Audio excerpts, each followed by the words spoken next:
Hello dear students, welcome to Smart Knowledge. प्यारे बच्चों, आज की जो वीडियो है उसमें हम डिस्कस करने वाले हैं प्रैक्टिस पेपर 4 क्लास 7। विषय रहेगा संस्कृत।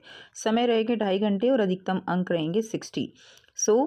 वीडियो को ध्यान से देखिएगा, अच्छे से कीजिएगा, क्योंकि बहुत इंपॉर्टेंट क्वेश्चन कवर किए गए हैं। प्रीवियस ईयर के जो क्वेश्चन रिपीट होते हैं बार बार, वही चीज़ें इनमें डाली जाती हैं।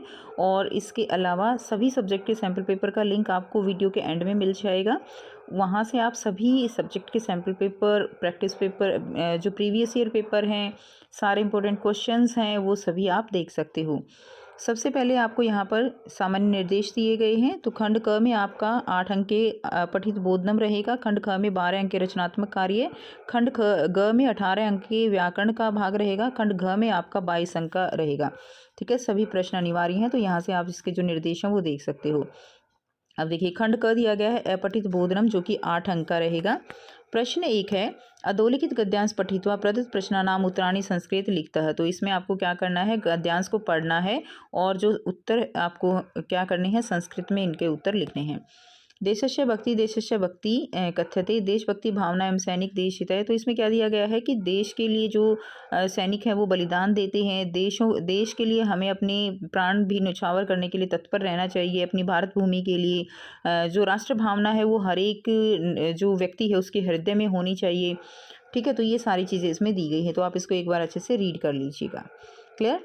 अब देखिए, एक पद में उत्तर देना है। तो कस्य भक्ति देशभक्ति कहते, किसकी भक्ति देशभक्ति कहलाती है? तो देश की भक्ति, देशस्य मतलब कि देश की भक्ति जो है वो देश की सेवा, देश के बारे में सोचना, वो क्या कहलाती है? देशभक्ति कहलाता है। नेक्स्ट देखिए, सैनिक देश हिताय कानत्युक्तम इच्छन्ति। तो जो सैनिक है वो हमारे देश के लिए क्या करते हैं, वो अपने प्राण भी न्यौछावर कर देते हैं। सौ प्राणान, ये इसका आंसर हो जाएगा। तो साथ में मैंने इसमें आंसर जो है सॉल्व करके लिख दिए हैं, ताकि आपको कोई प्रॉब्लम ना हो। यहीं से आप देख के इसको कर सकते हो। अगर आप रिवाइज भी करोगे तो भी आप बहुत जल्दी इसको रिवाइज कर सकते हो। कया एवं सैनिकाः देशहिताय सौ प्राणानाम अपि त्यक्तुम इच्छन्ति। तो वो जो सैनिक है वो किसकी वजह से अपने प्राण भी निछावर करने के इच्छुक हो जाते हैं? देशभक्ति भावना के चलते, देशभक्ति भावना। नेक्स्ट, जननी जन्म भूमिश्च कस्मादपि गरीयसी। ठीक है, तो इसमें क्या आ जाएगा? स्वर्गात आ जाएगा। क्लियर। नेक्स्ट देखिए, पूर्ण वाक्य में उत्तर देने हैं। नरस्य कदाम जीवनम निष्फलम अस्ति। मनुष्य का जीवन कब जो है निष्फल हो जाता है? नरस्य हृदय राष्ट्र भावना यदि नास्ति, यदि जो राष्ट्र भावना है वो हृदय में नहीं है, तहिं तस्य जीवनम निसफलम अस्ति। तो उसका जीवन जो है कैसा हो जाता है? निष्फल हो जाता है। नेक्स्ट है, देशस्य रक्षणार्थम के सौ प्राणानाम समर्पयति। तो देशस्य रक्षणानाम वीरा, कि कौन होते हैं जो अपने देश के लिए अपने प्राण न्यौछावर करते हैं? तो वो वीर होते हैं। देशस्य रक्षणार्थ वीराः सौ प्राणानाम समर्पितन्तः। तो ये इसका आंसर हो जाएगा। नेक्स्ट देखिए, इसमें आपको उचित उत्तर लिखना है। इच्छन्ति ही इति क्रियापदस्य कृत्रिम पद की प्रयुक्तम। इच्छन्ति में इसमें क्रियापद जो है, इसमें कर्तृपद किसका प्रयोग किया गया है? तो सैनिकाः, इसमें क्या आ जाएगा? सैनिकाः आ जाएगा। नेक्स्ट देखिए, हृदय पदे का विभक्ति। हृदय पद में कौन सी विभक्ति है? तो हृदय पद में सप्तमी विभक्ति होगी। अम्बा इति पदस्य पर्याय पदम की प्रयुक्तम। अम्बा इस पद के साथ कौन सा जो है पर्याय पद प्रयुक्त किया गया है? तो अम्बा यानी जननी। ठीक है, तो जननी इसका प्रयोग किया गया है। नेक्स्ट देखिए, अनुच्छेद से कृत उपयुक्त शीर्षकम संस्कृत लिखता है। तो इसमें आपको उपयुक्त शीर्षक लिखना है। तो देशभक्ति, राष्ट्रभक्ति या अन्य कोई भी शीर्षक आप लिख सकते हो। देशभक्ति लिख सकते हो, राष्ट्रभक्ति लिख सकते हो, या और भी कोई उचित शीर्षक हो वो आप इसमें लिख सकते हो। नेक्स्ट देखिए, रचनात्मक कार्य दिया गया है। तो इसमें चित्र देखकर आपको 4 वाक्यों का निर्माण करना है। तो यहाँ पे बच्चे खेल रहे हैं, ये एक पार्क का चित्र है, बच्चे खेल रहे हैं। ठीक है, और यहाँ पे जो है आप देख सकते हो हरियाली है, हरे भरे पेड़ हैं। तो इन्हीं का जो है सहारा लेकर आपको मंजूषा दी गई है, इनकी सहायता से आपको वाक्य का निर्माण करना है। तो देखिए, यहाँ से आप इसका आंसर कर लेंगे। बालकाः वृक्षस्य समीपे क्रीडन्ति। बालक वृक्ष के समीप खेल रहे हैं। छात्र पादकन्दुकं प्रहरति। छात्र जो है वो फुटबॉल को मार रहे हैं। कन्या पुस्तकं पठति। कन्या जो है वो पुस्तक पढ़ती हैं। एकः बालकः शाखायाम उपविशति। एक बालक पेड़ की शाखा के ऊपर बैठा है। बालकः मित्राय पुष्पम दर्शति। बालक जो है वो क्या कर रहे हैं? पुष्प देख रहे हैं, फूल देख रहे हैं। बालकः हर्षेण हासं कुर्वन्ति। वृक्षः छायां प्रदति। जना उद्याने सुखेन समय यापयन्ति एंड बालकः शाखायां चेष्टां करोति। तो ये इसका आंसर हो जाएगा। ठीक है, तो यहाँ से आप इसको कर लेंगे। नेक्स्ट देखिए, उसके बाद या त्रिवर्ण ध्वज इति विस्मयादि कृतः चत्वारि वाक्यानि लिखता है। तो इसके अलावा आपको जो हमारा तिरंगा झंडा है उसके बारे में 4 वाक्य लिखने हैं। तो ये बहुत ही आसान है बेटा, ये आप खुद से करेंगे। नेक्स्ट देखिए, पदानाम मेलम कुरु वाक्य रचनाम कुरुति। तो इसको आपको मेल करके वाक्यों की रचना करनी है। तो जैसे पहले में आ जाएगा छात्रा विद्यालय है, छात्रा विद्यालयम गच्छन्ति। ठीक है, माता माता भोजनम पचती। क्लियर है। सीता, यहाँ पे आ जाएगा सीता। तो देखिए इसमें सीता दुग्धम पिबती, सीता दुग्धम पिबती आ जाएगा, और अहम पत्रम लिखामी आ जाएगा। क्लियर, तो ये इसका आंसर हो जाएगा। नेक्स्ट देखिए, खंड ग दिया गया है व्याकरण में अधोलिखितानाम शब्दानाम विभक्ति लिखता है। तो इसमें आपको क्या करना है, इसमें आपको विभक्ति लिखनी है। तो शब्द दिया गया है सुनकश्य है, विभक्ति हो जाएगी षष्ठी विभक्ति। सुनकश्य में कौन सी विभक्ति है, षष्ठी। लतायाम में कौन सी विभक्ति है, सप्तमी। थर्ड है बालकेशु, बालकेशु में कौन सी विभक्ति होगी, सप्तमी। उसके बाद है फलानी, फलानी में कौन सी विभक्ति होगी, प्रथमा या द्वितीया। और फिफ्थ है वारिणा, इसमें विभक्ति होगी तृतीया। ठीक है। नेक्स्ट देखिए, अगला क्वेश्चन है उपसर्ग आधारित शब्द संयोजन है विभजय वा लिखता है। तो इसमें क्या करना है आपको, उपसर्ग जो इस तरह से दिए गए हैं उनको एक साथ करके लिखना है, और बाकी इनको अलग अलग करना है, उपसर्ग को अलग करना है मूल शब्द से। अनुसरणम, अनुसरणम का क्या हो जाएगा, अनुजमा शरणम, ये इसका आंसर होगा अनुजमा शरणम। प्रजमा भवती, तो क्या हो जाएगा प्रभवती, प्रजमा भवती क्या हो जाएगा प्रभवती। अपनयति, अपजमा नयति। ठीक है। उसके बाद है संकल्प, तो क्या हो जाएगा समजमा कल्प, समजमा कल्प क्या हो जाएगा संकल्प। ठीक है। समजमा चारह, तो क्या बन जाएगा संचारः। क्लियर, तो ये इसके आंसर हो जाएंगे। नेक्स्ट देखते हैं, मंजुषात अंकानाम कृदे पदानी चिनुतः। तो मंजुषा की हेल्प से आपको गिनती लिखनी है। तो देखिए 23 को क्या बोलेंगे त्रयोविंशति, 17 सप्तदश, 42 हो जाएगा द्विचत्वारिंशतः, 37 होएगा सप्तत्रिंशत, 4 होएगा चत्वारः। ठीक है, 4 क्या हो जाएगा चत्वारः। नेक्स्ट देखिए, अधोलिखिता नाम शब्देशु कृत्य मंजुषा चित्वा संस्कृत पद लिखता। तो इसमें आपको संस्कृत पद में लिखना है। तो देखिए चुप, चुप का क्या हो जाएगा चुप, इसमें आ जाएगा तुषिणिम, तुषिणिम का मतलब चुप होना। वाणी से यानी वाचा, आने वाला कल यानी स्व। ठीक है, ये दिया गया है। धैर्य यानी धृति, और सहारा यानी आश्रय। ठीक है, तो ये आपको यहाँ से लिखने हैं। उसके बाद नेक्स्ट देखते हैं, प्रश्न 8 है मंजुषा पद सहायता क्रियापदम चित्वा वाक्यानि पूर्यतः है। तो वाक्य की पूर्ति करनी है आपको। चक्रे त्रिंशतः अरा संति, पहले में क्या आ जाएगा संति, चक्रे त्रिंशतः अरा संति। ठीक है। अहम आकाश मार्गेण अन्यत्र गंतुम इच्छामि। ठीक है, गंतुम इच्छामि, मैं आकाश मार्ग से जो है जाने की इच्छा करता हूँ, तो इच्छामि। मासाः द्वादशः भवन्ति, मास जो है महीने कितने होते हैं 12, तो मासाः द्वादश भवन्ति। मम शरीरे दौ हस्तु स्तः, मेरे शरीर में 2 हाथ हैं, तो दौ हस्तु स्तः। तो यहाँ से मंजुषा दी गई है, यहाँ से आप हेल्प लेके आंसर कर लेंगे। नेक्स्ट देखिए, खंड ग में पठित अवबोधनम दिया गया है, 22 अंक के प्रश्न रहेंगे। अधोलिखित गद्यांश पठित्वा प्रदत्त प्रश्नानाम उत्तराणि संस्कृत लिखता है। इसको पढ़ना है और संस्कृत में इसके आंसर देने हैं। विश्वस्य उपलब्ध भाषासु संस्कृत भाषा प्राचीनतमा भाषा अस्ति। तो सबसे जो संस्कृति हमारी संस्कृत भाषा है वो सबसे प्राचीन भाषा है।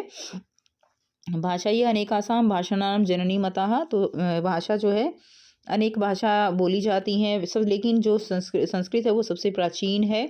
ज्ञान विज्ञान इन जो है इसमें सुरक्षित है। संस्कृत महत्व, संस्कृत का जो महत्व है वो बहुत अधिक है। तो ये सारी बातें इसमें दी गई हैं, आप एक बार इसको अच्छे से पढ़ लीजिएगा। का भाषा प्राचीनतमः, कौन सी भाषा सबसे प्राचीन है, तो संस्कृत भाषा जो है वो सबसे प्राचीन भाषा है। ठीक है। कस्य कृत्रिम संस्कृत है सर्वात्मा भाषा। तो इसमें क्या आ जाएगा संगणकस्य।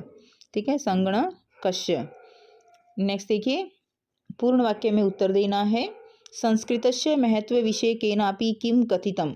तो संस्कृतस्य महत्वविषये केनापि कथितं भारतस्य प्रतिष्ठे द्वे संस्कृतिस्था। ठीक है। कयो निधि अच्छा सुरक्षित है। प्राचीन हमारी जो प्राचीन ज्ञान विज्ञान है वो हमारी सुरक्षित है संस्कृत भाषा में। प्राचीनयो ज्ञान विज्ञानयो निधि अश्याम सुरक्षितः। तो ये इसका आंसर हो जाएगा। क्लियर। तो यह संस्कृत के महत्व के विषय में बताना है। तो हमारी संस्कृति और हमारी जो संस्कृति है वो किससे है, वो संस्कृत भाषा से है। नेक्स्ट देखिए, प्रदत्त विकल्प है उचितम उत्तरम चित्वा लिखतः। तो इसमें आ जाएगा भाषणाम पदे का विभक्ति। भाषणाम में कौन सी विभक्ति है, तो इसमें कौन सी विभक्ति रहेगी, षष्ठी। असुरक्षित इति पदस्य विपरीतार्थक पदम किमै। असुरक्षित इस पद का विपरीतार्थक क्या होगा, तो असुरक्षित का विपरीतार्थक क्या होता है, सुरक्षित होता है। संसारस्य इति पदस्य समानार्थी पदम अत्र की प्रयुक्तम। संसारस्य के समान जो है समानार्थी पद क्या प्रयुक्त हुआ है, तो संसार यानी विश्व, तो विश्वस्य आ जाएगा, विश्वस्य। नेक्स्ट देखिए, अधोलिखित पदांश पठित्वा प्रदत्त प्रश्नानाम उत्तराणि संस्कृत लिखने। तो इसमें आपको लिखना है अयम निज है परोवेति गणना लघु चेतसाम, यानी ये मेरा है, ये पराया है, ये गिनती जो लोग करते हैं वो लघु चेतसाम यानी वो लोग जो है उनकी सोच के बारे में बताया गया है कि उनकी सोच छोटी मानी गई है। उदार चरिताम तु वसुधैव कुटुंबकम, जो उदार चरित्र वाले होते हैं उनके लिए तो पूरी पृथ्वी ही जो है वो एक परिवार की तरह होती है। तो अयम निज परोवेति गणना केशाम भवती, एक पद में उत्तर करना है तो लघु चेतसाम। उदार चरितानाम पदस्य विपरीतार्थक पदम अत्र की प्रयुक्तम। उदार चरित का विपरीतार्थक पद क्या होगा जो इसमें प्रयुक्त हुआ है, तो लघु चेतसाम। ठीक है, तो ये इसके आंसर हो जाएंगे। नेक्स्ट देखिए, पूर्ण वाक्य में उत्तर करना है।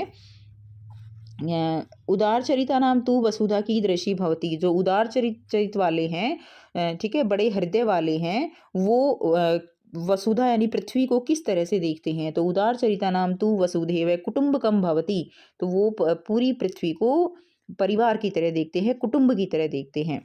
निर्देशानुसारम उत्तरत है, तो इसमें आ जाएगा कुटुंबकम पदे का विभक्ति। तो कुटुंबकम में कौन सी विभक्ति का प्रयोग हुआ है, तो इसमें द्वितीय विभक्ति का प्रयोग हुआ है। नेक्स्ट देखिए, परह इति पदस्य पद्यांश से विलोम पदः की प्रयुक्तम। तो परह इति पदस्य पद्यांश से विलोम पद क्या है, परह का, यानी परह यानी पराया और निज यानी अपना। पृथ्वी पदस्य पर्याय पदम किम प्रयुक्तम, तो इसमें क्या आ जाएगा, पृथ्वी पद में जो है क्या पर्याय पद प्रयुक्त हुआ है, तो वसुधा जमा एव। पृथ्वी के लिए क्या पद प्रयुक्त हुआ है, वसुधा जमा एव यानी वसुधैव। उसके बाद प्रश्न 11 है, यहाँ पे संवाद दिया गया है, इसको पढ़कर प्रश्नों के उत्तर जो है वो आपको करने हैं।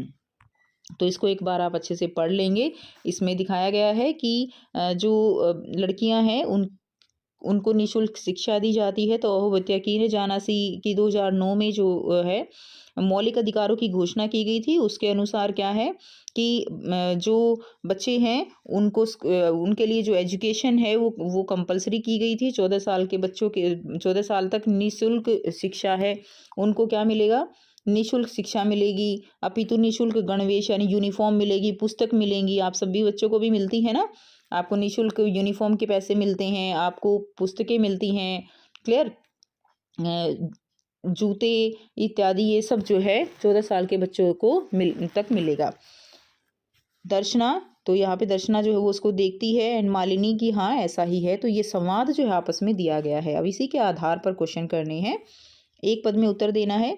बालानाम कृते शिक्षाया कस्य अधिकारस्य घोषणा कृता। बाल की जो बच्चे हैं उनकी शिक्षा के लिए किस अधिकार की घोषणा की गई थी, किस तरह के अधिकार की, तो मौलिकाधिकारस्य। ठीक है, इसमें आ जाएगा मौलिकाधिकारस्य।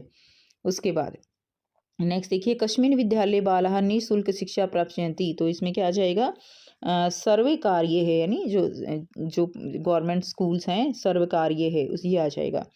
पूर्ण वाक्य में दिया गया है, सर्वकार्य विद्यालय बाला किम किम प्राप्नुवन्ति। ठीक है, तो क्या क्या उनको मिलेगा, सर्वकार्य विद्यालय बाला निःशुल्क शिक्षाम निःशुल्क गणवेशम पुस्तकानि इत्यादिकम सर्वमेव प्राप्स्यन्ति। तो ये इसमें आंसर हो जाएगा। नेक्स्ट देखते हैं, प्रदत्त विकल्पे भय उचितम उत्तरम चित्वा लिखतः। अधिकारस्य अत्र का विभक्ति अस्ति। तो अधिकारस्य में कौन सी विभक्ति है, तो इसमें है षष्ठी विभक्ति। कौन सी विभक्ति है, षष्ठी। मालिनी पश्यति अत्र क्रियापदम किम अस्ति। तो इसमें मालिनी पश्यति, इसमें क्रियापद क्या है, तो पश्यति देखना इसके अंदर क्रियापद है। सशुल्कम पदस्य की विलोम पद भवति, सशुल्क पद का विलोम शब्द क्या हो जाएगा, तो सशुल्क का क्या होगा, निशुल्कम हो जाएगा। ठीक है, सशुल्कम का निशुल्कम हो जाएगा। नेक्स्ट है प्रश्न 12, अधोलिखितं वाक्येषु रेखांकित पदानि आधृत्य प्रश्न निर्माण कुरुतः। तो प्रश्न निर्माण, इनकी जगह प्रश्न निर्माण करने हैं, तो पुष्पेषु चित्रपद्यः डयन्ते, तो इसमें क्या आ जाएगा, केशु। पुष्पेषु की जगह क्या आ जाएगा, केशु आ जाएगा। उसके बाद उष्ट्र पृष्ठे भारम वहति, तो उष्ट्र की जगह आ जाएगा कह पृष्ठे भारम वहति। ठीक है, नेक्स्ट देखिए, वरिष्ठान प्रति अस्माभिः प्रिय विहर्तव्यम, तो इसमें वरिष्ठान की जगह क्या आ जाएगा, कान आ जाएगा, वरिष्ठान कान है। शत्रुणाम समक्षे विजय सुनिश्चित भवेतः, तो शत्रुणाम की जगह क्या आ जाएगा, केशाम आ जाएगा। क्लियर, शत्रुणाम की जगह केशाम। उसके बाद नेक्स्ट देखिए, भवतः पाठक पुस्तक है कंठस्थ श्लोक दयम संस्कृत लिखता है, तो जो आपकी पाठ्य पुस्तक में श्लोक दिए गए हैं, कोई भी 2 श्लोक आपको यहाँ पर प्रश्न नंबर 13 में लिखने हैं। तो बच्चे कोई भी 2 श्लोक आप लिख सकते हो, जो भी 2 श्लोक याद हों वो आप इस क्वेश्चन के आंसर में लिख देंगे। तो ये था कंप्लीट पेपर। आई होप आपको सारे क्वेश्चंस क्लियर हैं। ठीक है, इम्पोर्टेंट है सारे questions, previous year based questions हैं। कंप्लीट जो पेपर है आपका, इसमें से काफ़ी क्वेश्चंस आपको फाइनल पेपर में भी देखने को मिलेंगे, तो अच्छे से ज़रूर कीजिएगा। मिड टर्म का पेपर ज़रूर कीजिएगा, पिछले साल का जो एनुअल पेपर है वो अच्छे से कीजिएगा। ठीक है, तो उसके अलावा और जो प्रीवियस ईयर के पेपर मिले आपको, वो सारे अच्छे से करेंगे तो आप बहुत अच्छा स्कोर कर सकते हो। मिलते हैं आपसे नेक्स्ट वीडियो में। Till then take care, bye bye and have a nice day.